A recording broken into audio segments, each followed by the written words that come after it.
Taking portraits indoors can be really rewarding, as you'll have more control over the light and be able to try a whole range of different looks.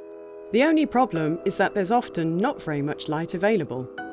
However, a window can be a wonderful light source for portrait photography. It's soft and flattering to faces and creates lovely catchlights in a person's eyes. Choose a window where the sun isn't shining directly through it. A good starting point is to position the subject so that they're side on to the window, then shoot from a position opposite. As for the backdrop, a plain wall or similarly uncluttered background works well. There's a simple rule with portrait photography.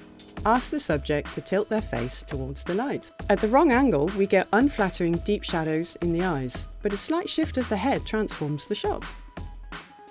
Asking the subject to smile will change the feel of your pictures too.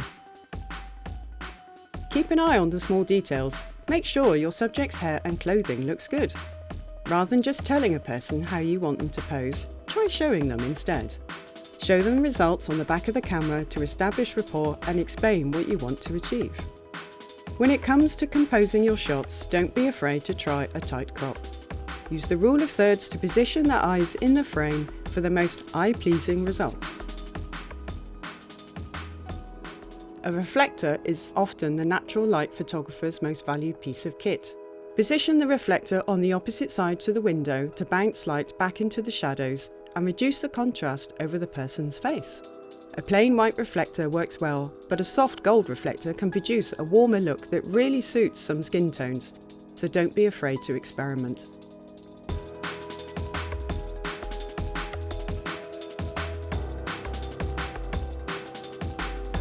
Of course, shadows can be used creatively too.